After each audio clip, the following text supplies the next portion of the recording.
Hi, welcome to Town Meeting TV's Under the Dome, where we meet with legislators to find out what's been going on in Montpelier. While the session is closed, we get to wrap up our Under the Dome series with a conversation with Senator Ginny Lyons. Welcome. Thank you for joining us. Great to be here. Thank you, Megan. Yeah, you represent Chittenden Southeast.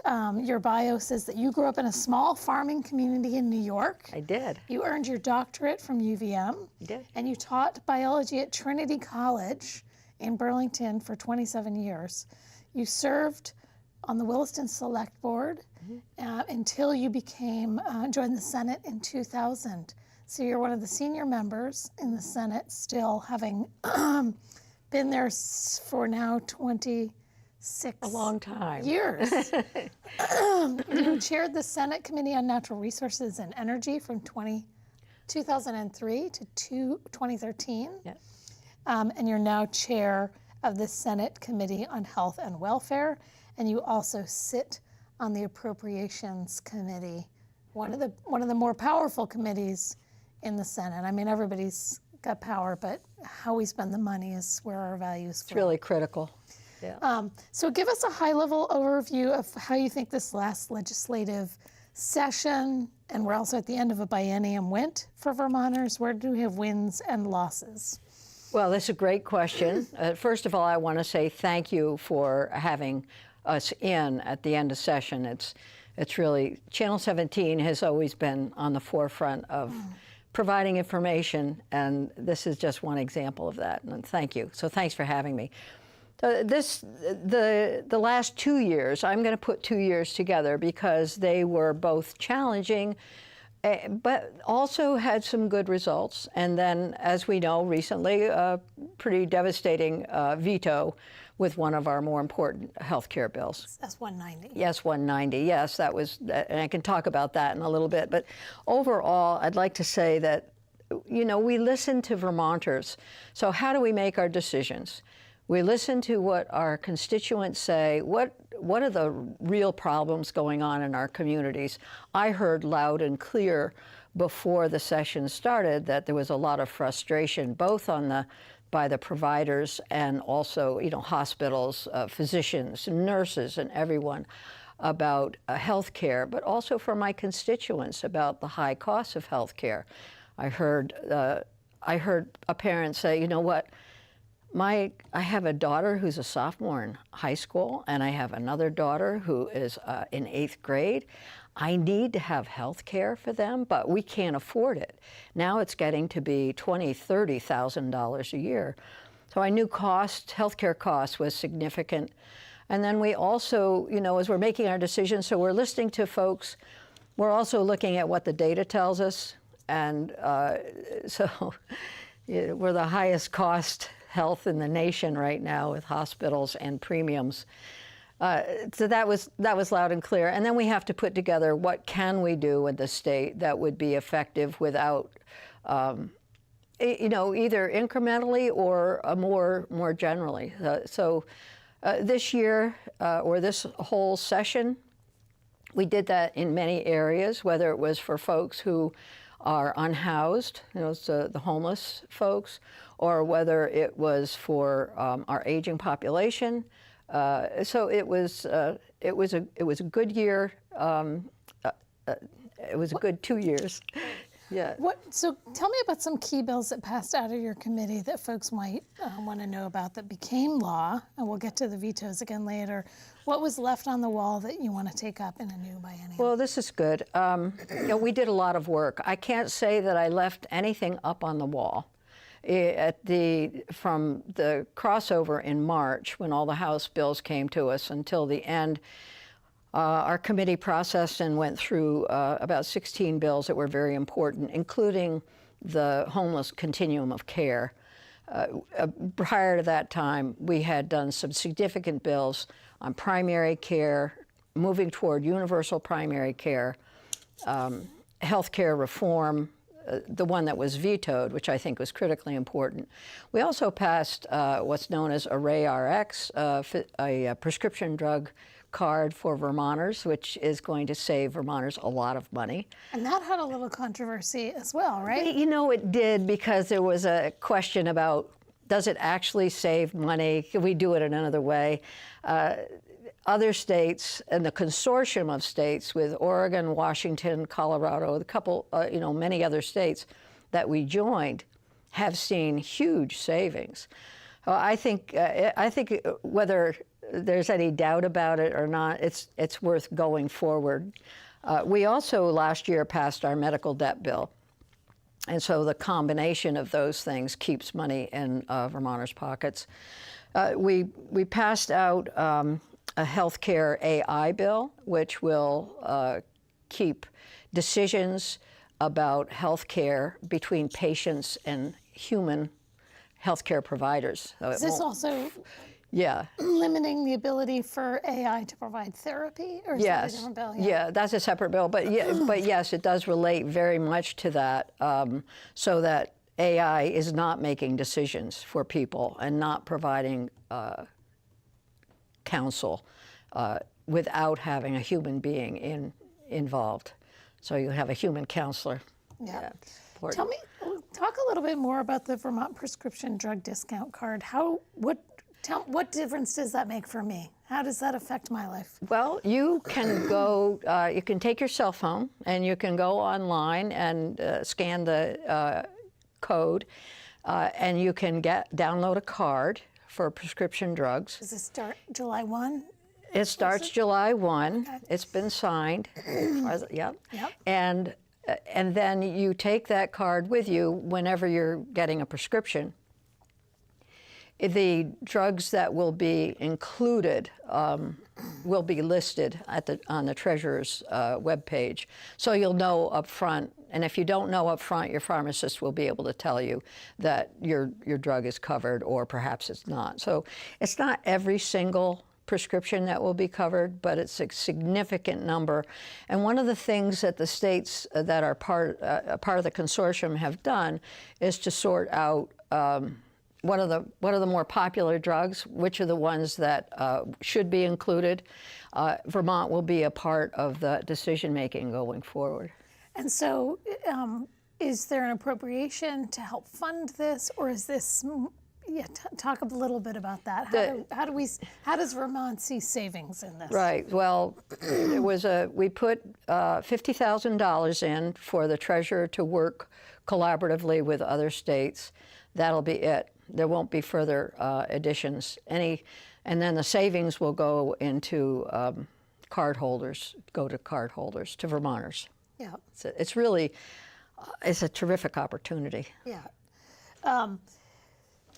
Talk a little bit more about just generally what the session felt like with the, we've had a few of these, and we've had folks talk about the feeling that there's this partisan politics, this national kind of, that people are feeling stress. And then, of course, real federal cuts to the SNAP benefits, to healthcare, to Medicaid. Mm-hmm. What's it been like how has that changed how you get along with folks in Montpelier? Well, thank you. First, I'll just step back a little bit.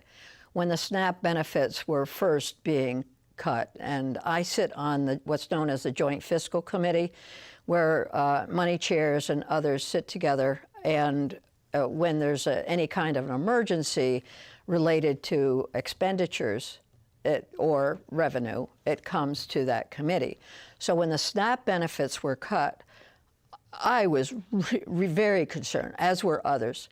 So we worked together on that issue, trying to sort out, can we backfill the money that's necessary to keep people whole while the federal government is trying to get its act together? And we did that, and that's a good thing. But then as these other emergencies arise with the big bill that was passed, H1, we're seeing Medicaid concerns, we're seeing other concerns. And it's really, as you have said, all of a sudden, there was a sense that some of the issues that were coming to us from the federal government were Republican issues that I started to feel like my Republican colleagues were buying into some of this. And that's sad, because in the past, we've had we've had collaborative working relationships. When you work really hard on a bill or an area, you expect to have an open dialogue. You don't expect to have a vote on a bill at the end with no explanation whatsoever. And we were seeing that for the first time. So it was a bit disappointing. I felt it with one bill in particular, that's S-190, that the governor vetoed. All of a sudden, there was a message that came from the governor's office that said, don't vote for this bill. And it had been voted for almost unanimously, I think, when it was passed out of the Senate. So that kind of behavior has become more and more apparent in the Senate than I can remember it for a long time. You saw some floor debates this year on healthcare, education spending and reform, sort of education reform, the local option tax formula, which didn't make its way through, data privacy.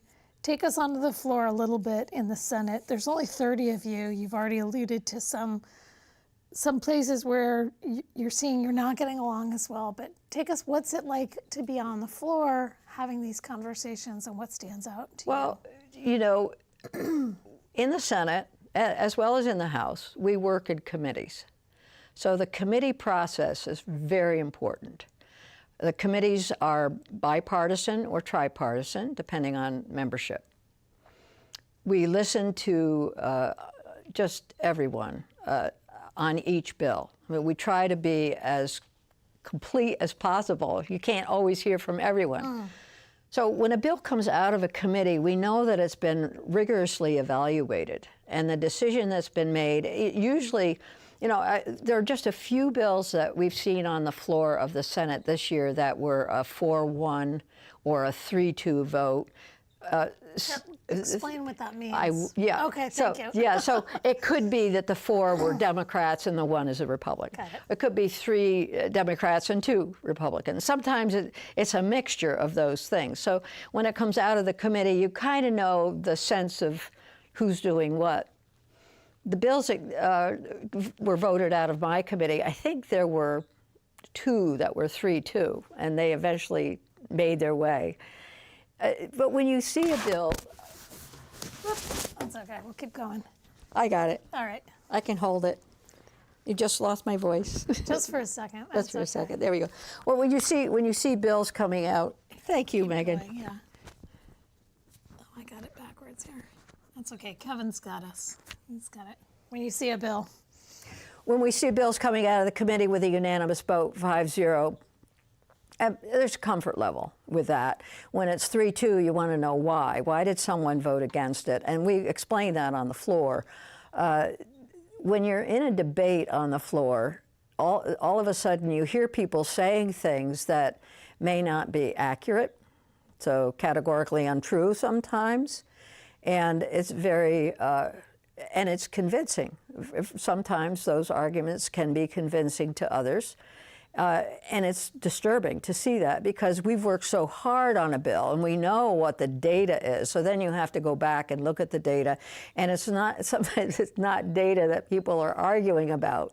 They're using words like fairness or that are just don't relate to the decisions that have been made.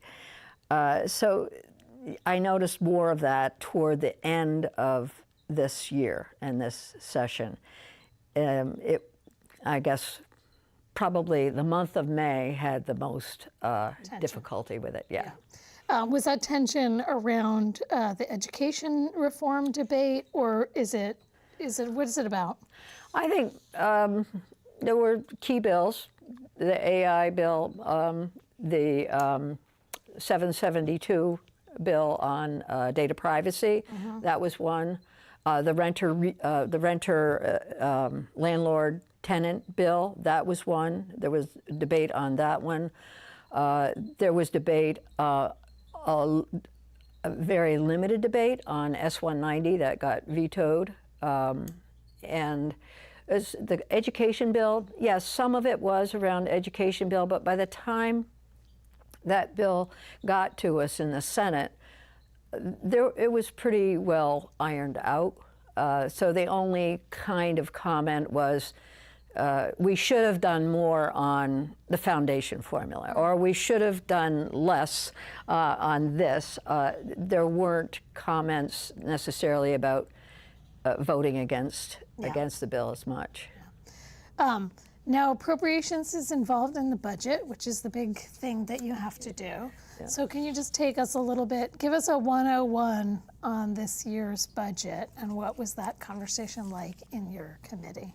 You know, as I indicated before, we try to work together collaboratively, and the collaborative process really is something I look for in my Health and Welfare Committee, and we also work very hard in appropriations to bring folks together.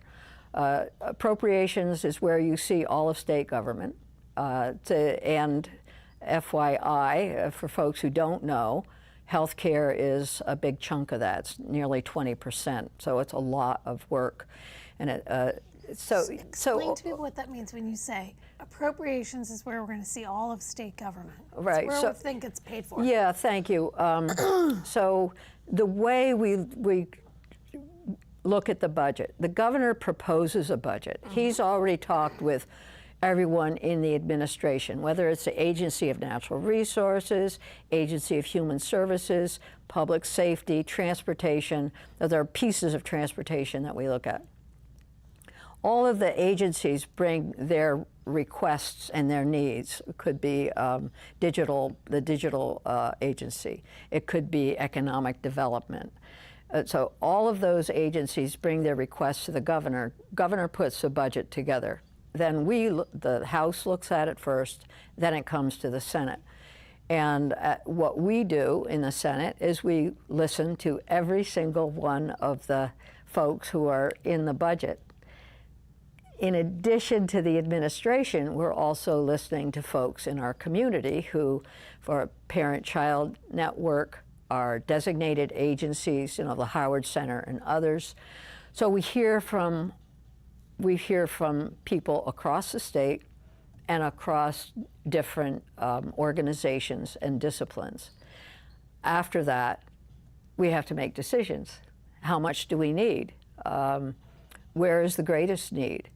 Did we do this last year? Oh, wow, we did it 2 years ago. Can we get by with a smaller increase this year? So there are a lot of difficult decisions that have to be made. So as you're looking at each of the agencies or departments or organizations who traditionally receive funds, like the Food Bank or NOFA, others, you may want to say, oh, we need money for funding for emergency situations that FEMA did not cover. All those things land right on our desks, and we go through and we work pretty well collaboratively within the budget committee. And sometimes we have disagreements, but mostly we come to a good place and reach consensus. Do you know what the difference what was the gap between the governor's proposed budget and the legislative budget that you had to close? Oh, golly, Ned, it was very little. I mean, you know, it was a few $1 million, which is nothing when you have a $9 billion budget. Yeah.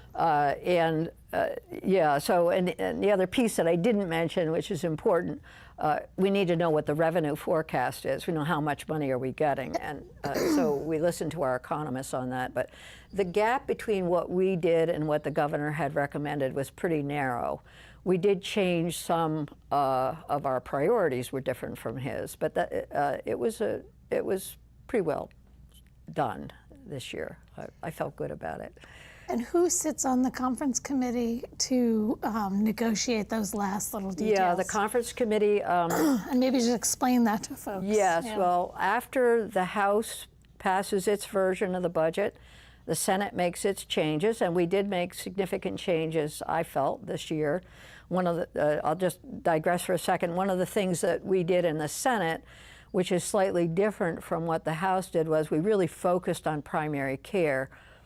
Primary care providers in the state lost $18 million of support. That's huge. So I worked very hard to identify monies to move around in the budget and to get some of that back, and we got about $4 million back at the end. So the House and the Senate differ in areas. That's one example where we had more in for primary care. We had taken money out of some things that, frankly, I was not happy taking the money out, but we felt we could get started with a dialogue. So after the House passes its bill to the Senate makes its recommendations back. The conference committee is then set. This year, the conference committee was the chair of the committee, another senator from Lamoille County, and myself. And we sat down together and dialogued back and forth. The House would come back with a proposal.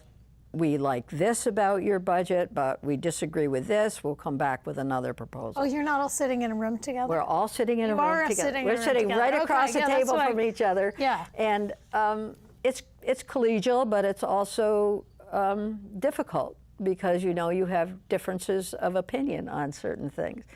I enjoy that process very much because you learn about the motivation for and the intent for making recommendations, as the House did, and then they learn from us what our recommendations are and what was our intent, and can come to some compromise, and that it was a compromise.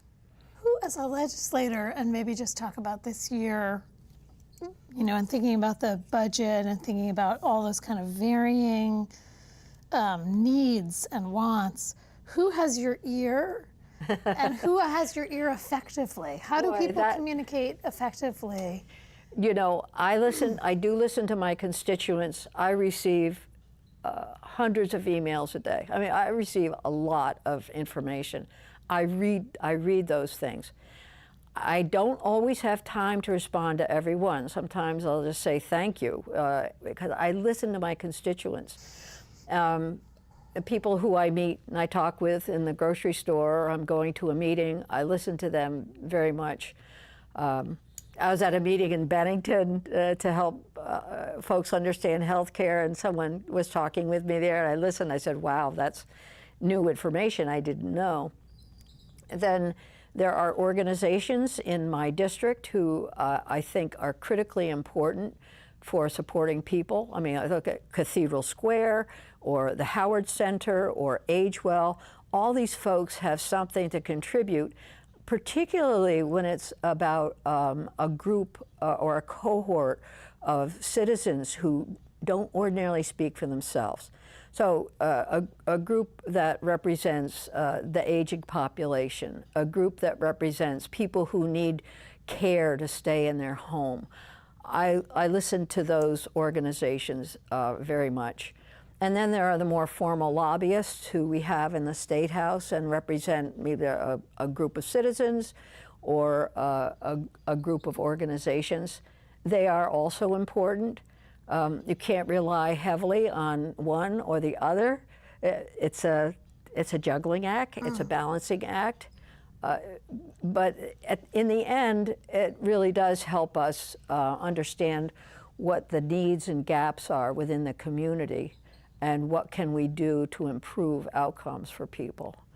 Tell us a little bit, talking about improving outcomes and needs in the community, the homeless care continuum bill, which has been spoken about by a couple of folks, but give us your view on that, and what do you think, what difference does that make in Vermonters' lives? Boy, that, you know, last year we wrote a bill with House Human Services that was vetoed.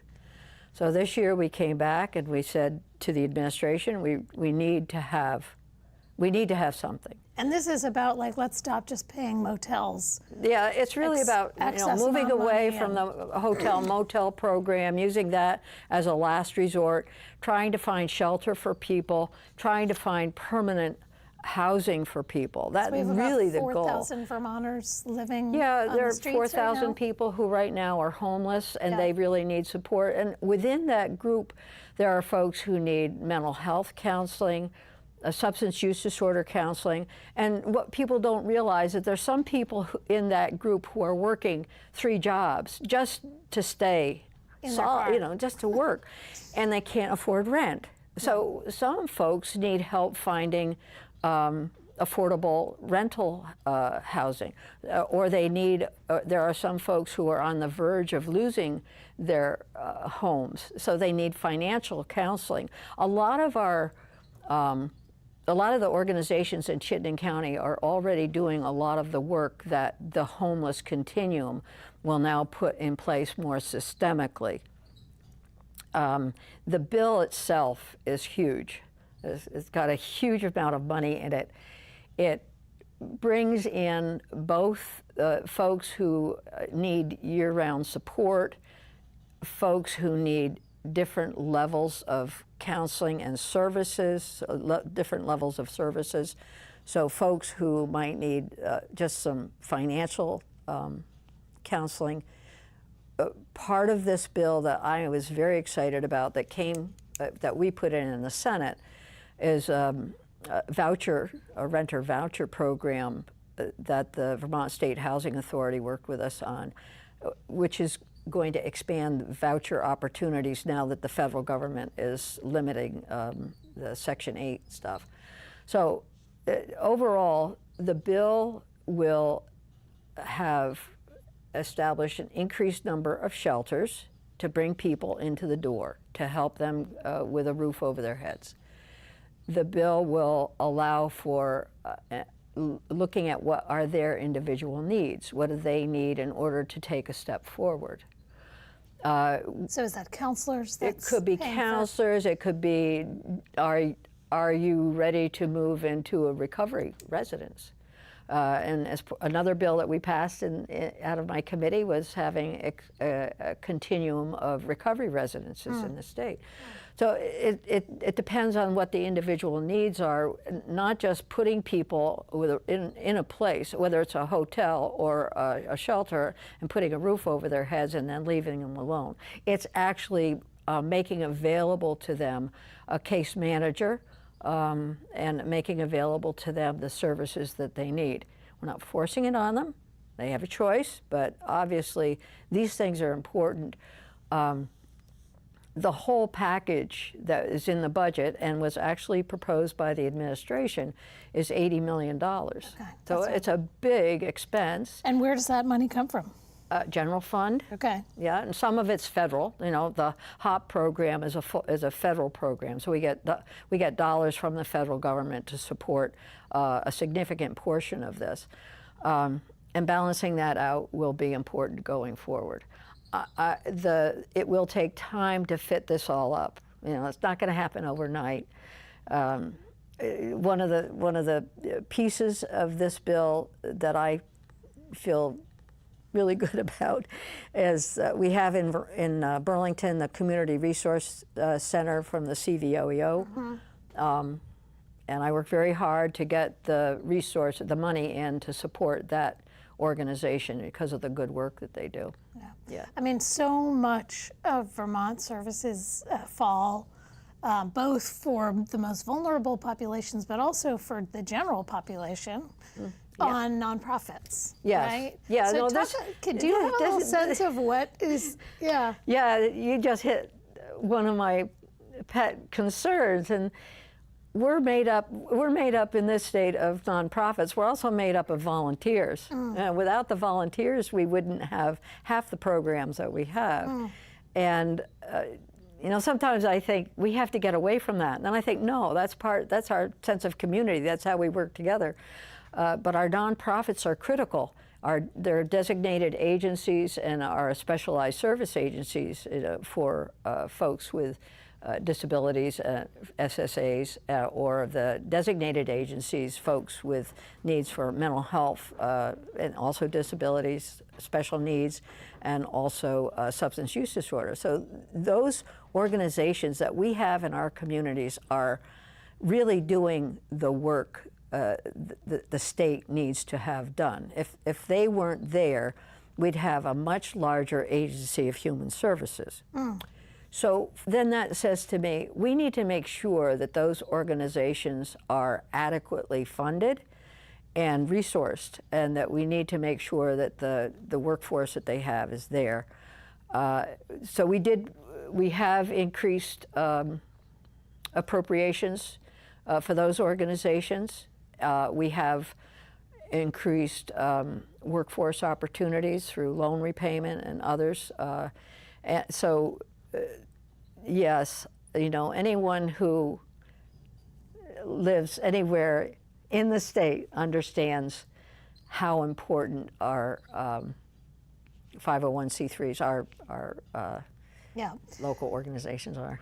I'm curious, I'm thinking about that and thinking about, you know, the sort of idea that possibly a state agency has greater accountability to the legislature or the governor. I don't know if that's true. Yeah. I think it's a big assumption. There is talk, and other folks have talked about a government accountability committee, which would say, are we making the right decisions and are we spending our money in the right way? Yeah. Can you talk a little bit about how you come down on the idea of I go back and forth on that one because I do think we do have some good oversight. It was discussed this year, but didn't make it through, right? Didn't become law. Yes, yeah.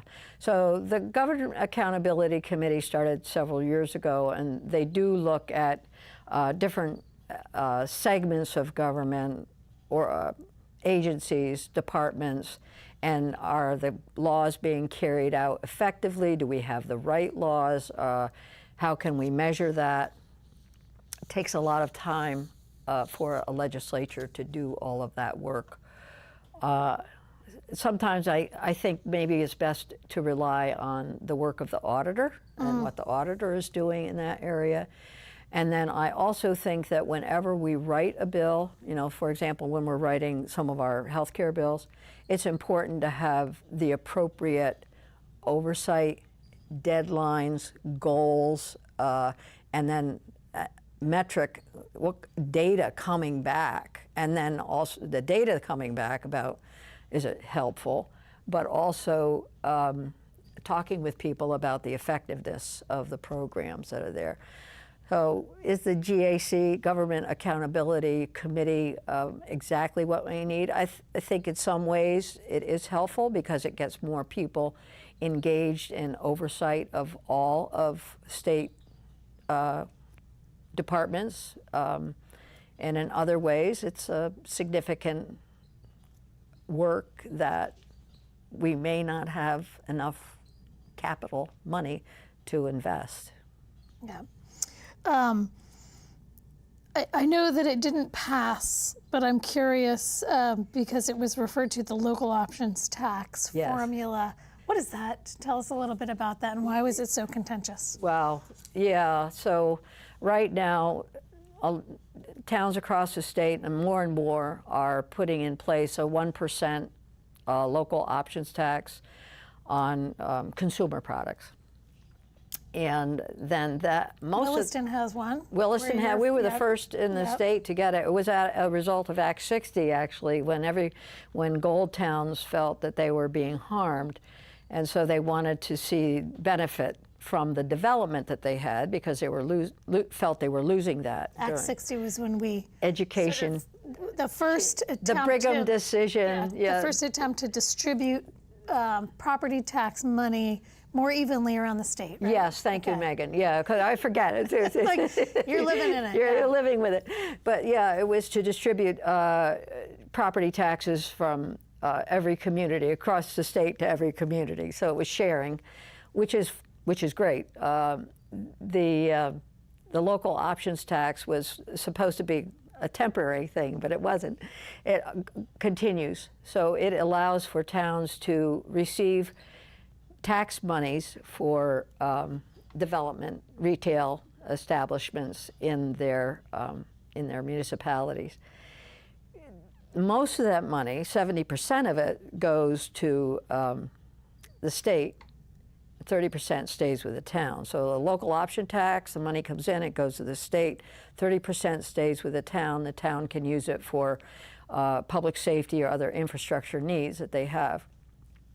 The money that goes to the state is utilized principally for payment in lieu of taxes. So if there are state facilities in your town or your municipality, then that money pays for the taxes for that.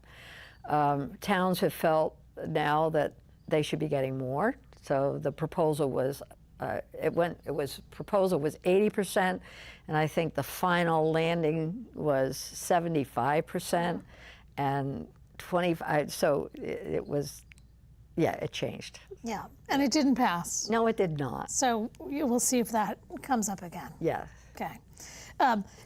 You mentioned Act 60. I think I said it backwards, but that's okay. Yeah. The foundation formula. Tell me, how are these different? How is the foundation formula different? Because as somebody who's standing from the outside and not deep in the weeds, and tell us what your perspective is on how that conversation around education reform landed at the end of the year. Well, the foundation formula was something that the administration had wanted to see right from the beginning. It would pay a set amount per pupil, period, with little consideration for weighted needs type of students and so on. The payment that we see right now this goes to income levels as well. So it would be, foundation formula would not, in the very strictest sense, would not take a look at what your income level is when you're paying your taxes. But the foundation formula that we will be looking at will be coming back to us so we can decide, is this what we want? Is it making a consideration for income levels for individuals, the homestead declaration piece that we have currently? We were under a foundation formula before we went to our current property tax. And I think that looking at income levels and income tax levels is so much more equitable and fair. So, yeah. So, which gets me, we'll talk about money just a little bit more and then talk about the governor's veto of S-190, the reference-based pricing.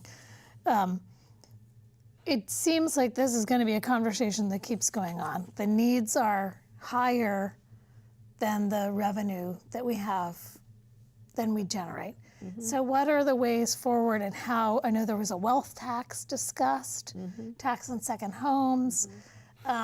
Where did you feel like that landed at the end of the session, and what's your thoughts on it? Yeah, I think there was a lot of frustration from people who wanted to see the wealth tax. It wasn't a full-blown discussion. I think it should continue. We did have it a few years ago when the level of wealth was $300,000, and now it's going up to $500,000 or more. There are a lot of considerations in that. I do think it's worthwhile, a worthwhile discussion. The second home discussion, I think, may bear fruit more quickly, and that one probably should go forward. And I can't tell you where it landed. It was in the Finance Committee, and it's one of these things where that conversation is going on, and you're in another committee, so you don't hear all the details. Yeah. For folks that don't know, all of your work is done in these committees. Yes. And so you have to trust your colleagues. to carry forth the things. There may be a little side conversations here and there, but when it gets to the floor, when it gets to the already floor, done its work the committee's for the done most its part. work. You need to listen to the committee's report, Yep. and then you can ask questions of greater depth, and and hope that your questions will be answered. Yeah. So the governor, and we've talked about it already, he's had the most vetoes of anybody ever. I don't, whether this is good or bad, I don't know. But this year he vetoed about 8 bills or 6, depending on if you count what got put back.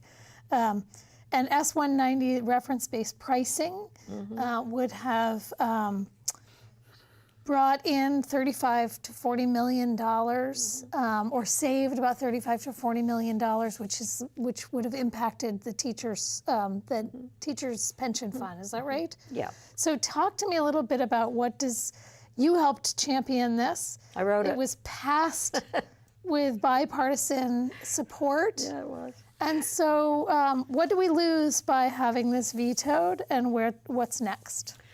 Yes. So a lot of people think, oh, well, it's going to happen anyway, but Take us to the beginning. What is reference-based pricing? Yeah, okay. What do we Good. got? Okay, Glad thank to you. do that. Yes. Reference-based pricing establishes a standard for paying hospitals. In this case, we're talking about hospital services. We know that our hospitals in this state are the highest cost hospitals in the country, including our academic medical center, UVM.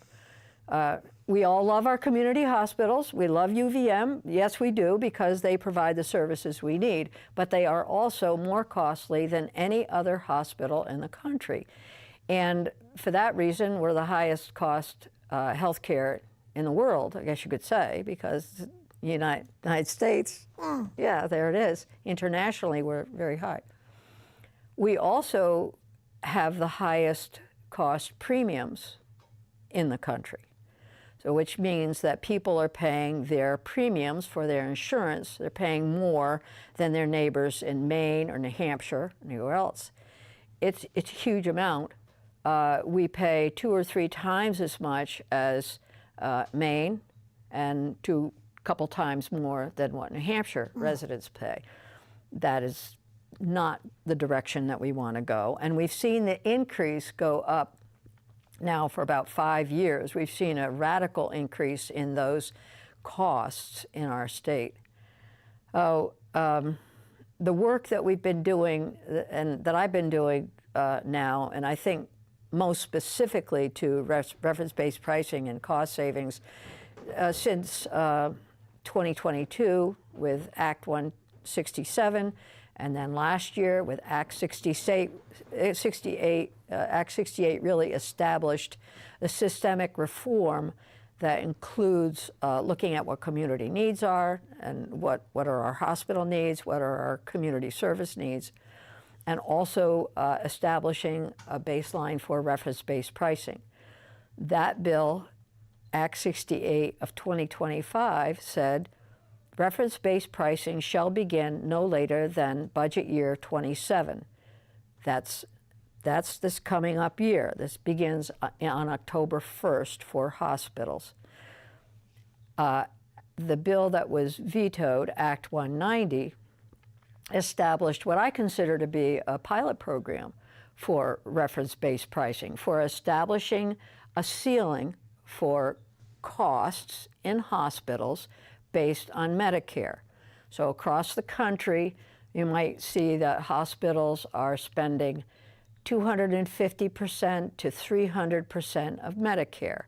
And those hospitals, large hospitals, smaller hospitals, they're surviving. It doesn't mean that every service is paid the same. There could be that ceiling of 250 to 300%. Then hospitals have other services that are really high. We've seen costs as high as 1,500% of Medicare. Our goal was to bring those higher costs down to 500%, just to begin to get things lower and to take pressure off of people's costs. So Act 190 had the board, required the Green Mountain Care Board to begin reference-based pricing this year in 2 ways. One, to establish a ceiling for people who had just lost all their subsidies. That's about, we have thousands of people in the state who buy on the exchange. Mm-hmm. Those are individuals, those are small businesses. Many of them lost subsidies to help pay from the federal government, that big H1 that happened last year.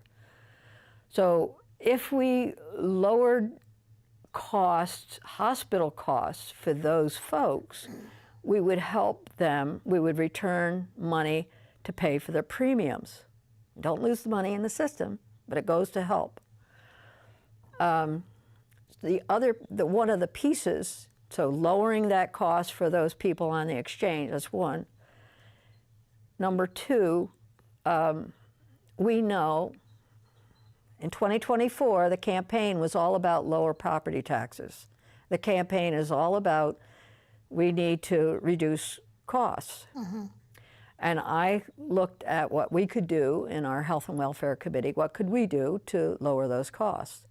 We can lower the cost of health care for school boards, for school districts.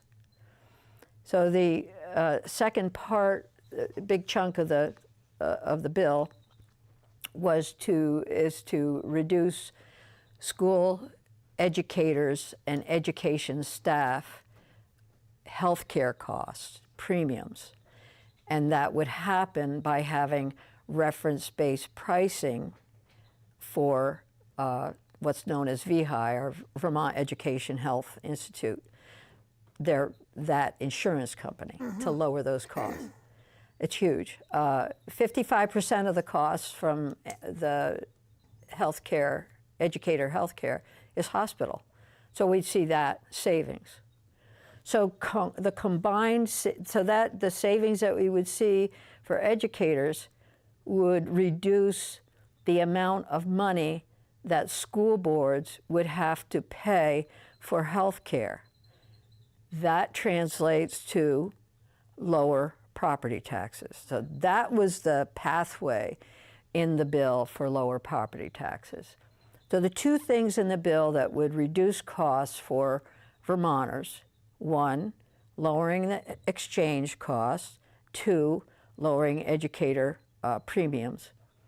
And it would be through the work that we're currently doing on lowering hospital rates and costs. Hospitals are working really hard to transform and to do this. They get it. They know it's happening. They're already working on it. And it was unfortunate to see that bill vetoed. Next year, 2028, the law is very clear. Reference-based pricing will happen. So some people are saying, oh, it's not a big deal, just going to go ahead. Actually, yeah. But guess what? If you calculate savings, we asked the Green Mountain Care Board to calculate savings for us. Over 5 years, we'll save $400 million. So if you divide 5 into 400 million, you come up with about $80 million, just on that little chunk, just on what we're talking about, not to mention the next step. So $80 million savings in 27, what would that have meant? That would have meant taking money out of, I shouldn't say it's 80, it's between 40 and 80. So there's we can go to the low number, okay. Go to 40 million. It would have taken that out of the $100 million that we have now put into the education fund to pay for taxes. Yeah. That would have given us more money, $40 million. What do we need? Well, the Transportation Committee's been hankering to have some money for more road work and bridges. Could do that. So there are a lot of places where we could use the money, not just in education. So who didn't like this bill and why? Who had the ear of the governor? Who were you hearing from that didn't like this bill? And tell me a little bit about how this squares with folks like me who are seeing, well, the UVM Medical Center says they're losing $400,000 a day. Yeah, they are. And they just cut 127 jobs. They did lay off 5 top executives. They were as part of, trying to rein in costs. So if the medical centers are losing money, how does this square with? Yeah, I just had a meeting about this today. Yes, they are. All hospitals across the country are losing money because the externalities are there. The inflationary pressures are huge. The cost of durable medical equipment is amazing. So, just a couple of things to mention. The cost of fuel, we're all feeling. So the hospitals are not exempt from those pressures. And yes, but other hospitals across the country are also losing money, but they're also making it on reference-based pricing that we're looking at. The job cuts that we also passed a bill that talks about cutting services, and services should not be cut. That's a last resort. So we know that administrative costs in all of our hospitals I shouldn't say that, but most of our hospitals, our administrative services are much higher than administrative services across the country. So UVM, for example, can be between 50 and 60% higher than other similar hospitals. Our larger hospitals like Rutland or Southwest, their administrative costs are, like 40% higher, 30% higher. Our little critical care hospitals are more in line with what other hospitals are across the country. So there are some administrative savings that could be made there. In fact, hospitals are looking at how to do that without cutting services. So that's not something I do. I mean, I can't do that. All I can do is listen to what the data says and what people are saying. We can do this. One of the comments I heard from someone was that, well, some of the folks who are being let go will also find opportunities in some of our other organizations in the state. It's hard. There's no question about it. I can't stand it. I don't like the idea of people losing what they have. It's not an easy job market. No, this is awful. Yeah, no, I don't want to be a hospital administrator right now. It's bad enough to be sitting where I am trying to defend all the work that we do and knowing that we're trying to be as fair and balanced as we can. The one comment that I heard in the governor's, or read in the governor's letter, the veto letter, was a concern about a bill that's in another committee, in Finance Committee, and why didn't that bill get taken up? Well, it has nothing to do with S-190 and the savings going to my constituents.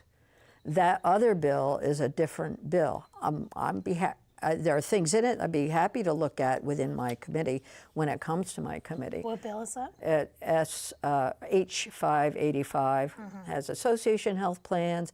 It has a different way of looking at insurance. Really, it's a Department of Financial Regulation bill. The one piece in it was to ask the federal government for a waiver for insurance programs. That was also in 190, so that was vetoed. The other thing that was in 190 that is concerning is that when the Green Mountain Care Board makes decisions about lowering hospital costs, that money goes into lowering premiums for people. It's not in statute right now. That's concerning. Well, I'll be coming back to that one. Yeah. Should I be reelected?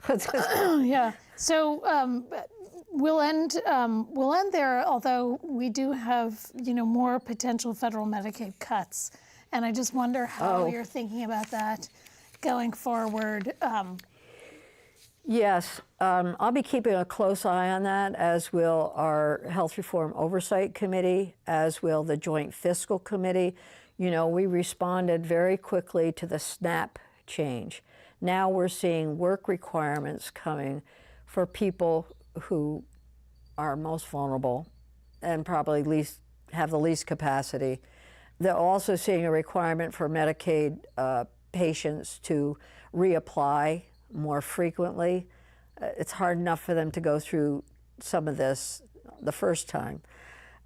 So I know that the Agency of Human Services and the Department of Vermont Health, DEVA, the Medicaid department, they are very concerned about what's going to happen administratively, because it's going to cost a lot of money just to administer all the requirements that are coming from the federal government. So that's a fiscal concern that we'll have. And then we have the human concern about what's the effect on people. They can't leave Medicaid. Yeah. I mean, refugees have been cut off. Refugees health. are, I mean, that's, And that's actually one of the things that we did in the budget, was we made sure that our Bridges to Health and our free clinics are funded so that people who are refugees or immigrants or don't have health care coverage can get some free care. yeah. But we can't afford to have that free care increase so much, because Yeah. it'll go beyond our budget. Yeah. It's And not fun. you want people to have primary care, not just That's the emergency other clinics, bill. There's so my much, primary care bill, and Yeah. I'm going to be working on that again to ensure that people have access to preventive care within the medical sphere. And as all part of this that we didn't touch, housing is a part of health care. Well, we did touch a little bit. So, yeah, it's all there. Continuum bill, but I know there's a lot. It's a whole session, and we only had an hour. So thank you very much, Senator Lyons, for sharing. Well, thank you. And I probably messed up the public options tax, but it's okay. And I could go back and fix it, but I understand. Yeah, Yes. I think it's a, yeah, it's, Yes. it's a lot. Local options tax. Local options tax, Yes. yeah. Thank you all for watching this program. You can continue to stay tuned here. You can watch it 1087 on Comcast, 217 on Burlington Telecom, youtube.com/Town Meeting TV. Be well.